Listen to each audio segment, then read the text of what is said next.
Timber houses cached food. There is old school thinking among the First Nation elders when it comes to those spirit beings of the mountains. They are a wild people who keep to the old ways that we had before time was noticed. Northern Cheyenne elder Otis Frank, 1916 to 1976, was heard to say in a circle of listeners eager to learn, "We must learn to coexist with them and share our meager rations in winter with them, or they will starve to death. They will come in the night," he continued, "looking for handouts, drying fish and salted bear meat if we do not store it properly." Then after a pause he said, "We know they are in the camp. They whistle to communicate. Sometimes they growl like the bear. Sometimes they imitate the coyote, the blue jay, and the wild dog, but we know each of them by their voice. The children must learn, when hunting in the mountains, to be careful not to step onto their land. They mark it well with a timber cross and stick directional finders that tell the wrong path. Our children must learn these signs. The spirit beings are great hunters, but their cache becomes meager in winter, and that is when we see them the most, beginning with the first frost. Well into winter months, their children become scrawny and the women gaunt. We no longer trade with them. We leave gifts of fat and seed instead, and they leave small tokens of appreciation for us. This understanding has not changed in many generations. Aaron Paul Wilson, 1996. Noting the changes in our time, it's truly a marvel looking back at old diaries where numerous white, black bears grazing in meadows were written about in the Rockies, and grizzlies were in great numbers in California's Sierras, as far south as Warner Springs in what is now San Diego County, Southern California. California's fish and game officials claim the state no longer has resident grizzlies. It is testimony to how times have changed, yet the grizzly's likeness still flies proudly on the state of California's flag. It is no secret that many of our First Nation and Native American people in North America have a deep history of hairy man sightings, vocalizations, and personal stories. The 1804 Lewis and Clark expedition diaries mention encountering native Aboriginals who were sore afraid of the bear men. While some tribes prefer not to talk about the giants of old, others share freely their historic oral history teachings about hair-covered giants.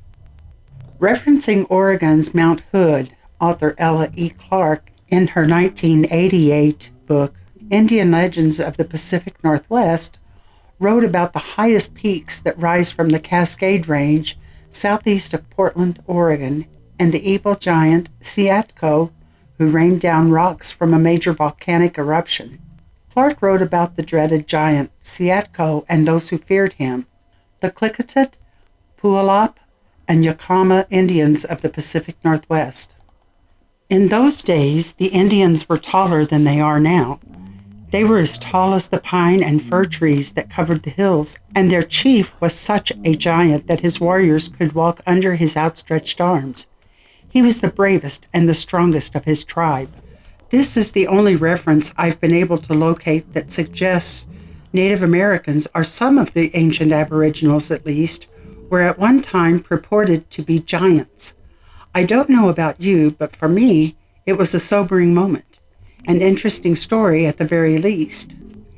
If true, it explains much of the interaction between early Indian Aboriginals and giants in some parts of North America.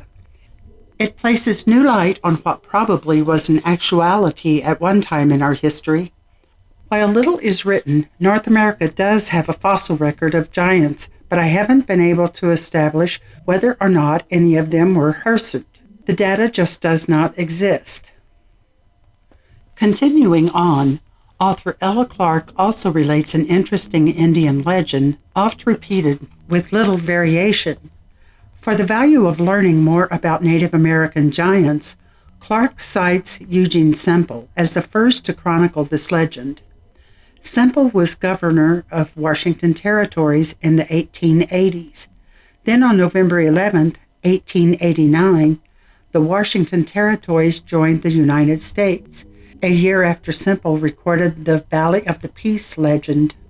In the days long gone by, the Indians, the Quinault, Chehalis, and the Cowlitz, and many others, had a sacred place in the heart of the Olympic Mountains.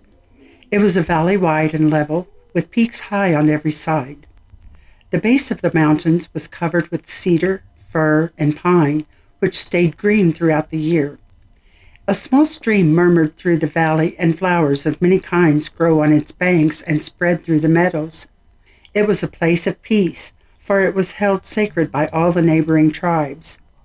Once every year, all the Indian nations, even those that at other times made war upon each other, gathered in the Valley of Peace.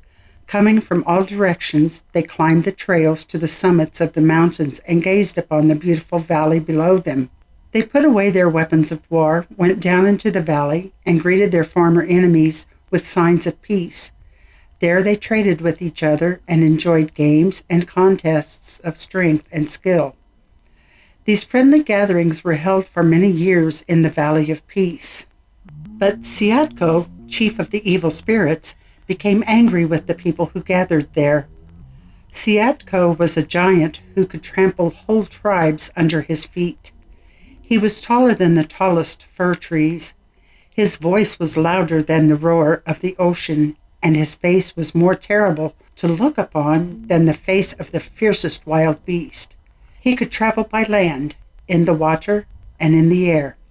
He was so strong that he could tear up a whole forest by the roots and heap rocks into mountains. Just by blowing his breath, he could change the course of rivers. This demon became angry without reason at all of the nations that gathered in the Valley of Peace. One year, when they were there for trading and for contests of peace, Sasquatch came along with them. He caused the earth and water to swallow the people. Not many Indians escaped. A few rushed away in time to save themselves from the anger of Sasquatch. They returned to their villages to warn their people to stay away from the valley. The Indians never went there again. The Valley of Peace story gives us insight into the thinking of the earliest aboriginals to this land, their philosophies and accepted wisdoms. I came away from this legend thinking they considered Sasquatch responsible for what appears to be the description of a volcanic eruption and an earthquake. I don't know what else could change the course of rivers and heap rocks as portrayed in this legend. However we view the story, it sounds too powerful a might to have been caused in total by a hair-covered human figure of a man. Yet great was the fear the Indians felt in the presence of these giants that reason and comprehension were lost.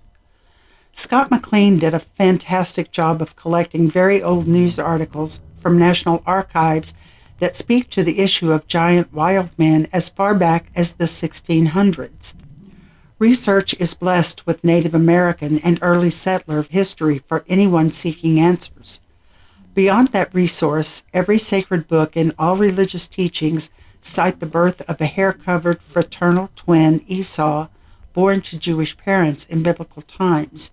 He was not only hair-covered, but a giant red man of the field, whereas his fraternal brother, Jacob, was a smooth-skinned man.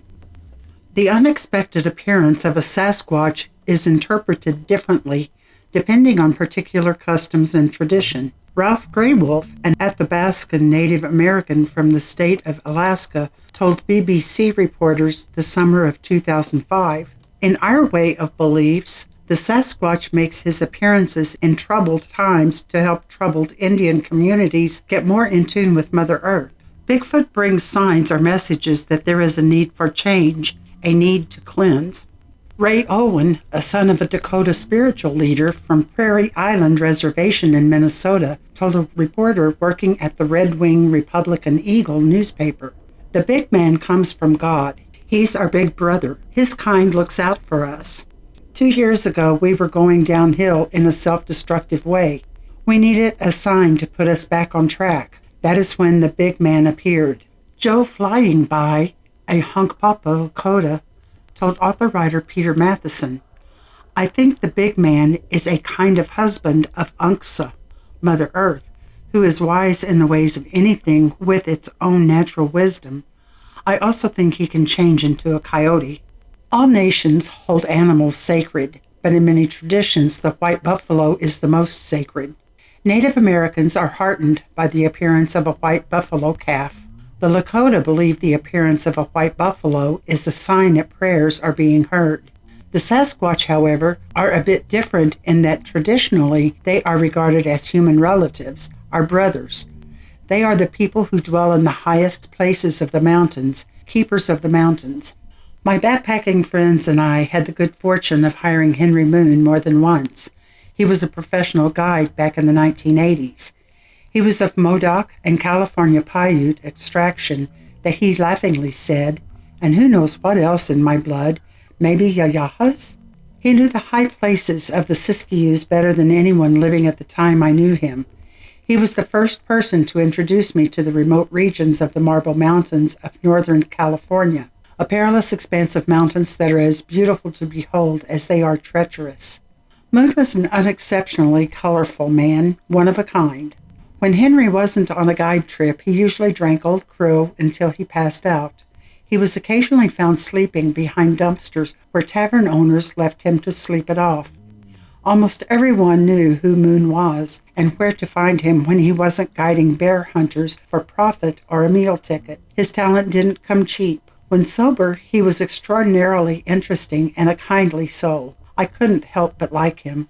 Moon once told us, "Bigfoot cannot be trusted. They are opportunists who steal whatever they can. They do not understand shame, and they think everything should be shared."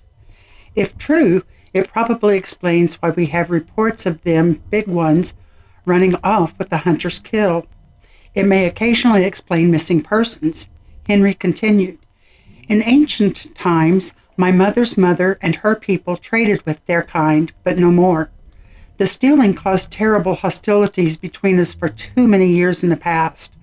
It is well that we now respect the territory of the Yayahas and leave them alone. And in return, they do not steal from us anymore. They watch and observe us. We don't see them very often. Their men have become few, and those few left are scattered into small family groups. They have become wild in their natural habits. Their people live like the bear in summer and in caves in the cold months. The Marble Mountain region is vastly undermined with honeycomb tunnels that are fed with warm winds and running water that feeds through there all year round. In the marbles, there are rock-strewn fields where secret boulders are moved over these tunnels and tubes. Some of the tunnels are so big, the hair people can stand up in them. This is where they hold their dances and celebrations. When I was young and stupid, I went in one of them to the central room where ceremonies are held. Great was my fear that a boulder would block the entrance, and then I ran out of there, and now I won't go in there ever again. It is the secret tunnels of the people with big feet and hairy shoulders. It was lucky I was not discovered. There is an odor in the tunnels, and you can hear the Great Spirit whispering to the wind. There are honeycomb passageways under Mount Shasta and Lassen. My grandmother told me as a boy never to go inside the black tunnels of Shasta, for an evil spell hangs over that mountain. It is the story told in his language by my boyhood friend Tussa's great-grandfather. In the last of the 1700s, there was great lightning and smoke that shot out of Mount Shasta. It was a cleansing of the evil spirits that lived inside. Many died, but many left when the passageways in the center of the mountain became hot, burning their feet. The caverns inside became filled with smoke, and the ground shook for weeks as a warning sign. Before the mountain exploded, the giants took up their young and left. Some went to Lassen and joined the peaceable ones, and some went to the coast, where the air was clean and the mountains did not shake. Then the thunder came. The mountain smoked, and fire sprayed from its bowels. Boiling rock came out like arrows. Many of the Yayahas died in the fire. My people were witness to these things.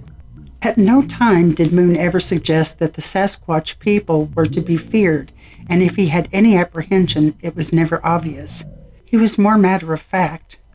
In my early day naivety, I did ask Moon on more than one occasion if he thought the hairy man kidnapped women or meant the white man harm. My questions, to my embarrassment, made him laugh. He always answered saying they were mortal, unarmed, and stupid. They could easily be taken over by any armed man. His ancestors readily overtook them and killed many of them for stealing. Thievery is not understood by the Yayahas. The main reason Moon carried that rifle was for bears. That was when Moon declared that there was a sort of hybrid bear, a sport, resulting from the breeding of black bears with the more northern grizzly browns.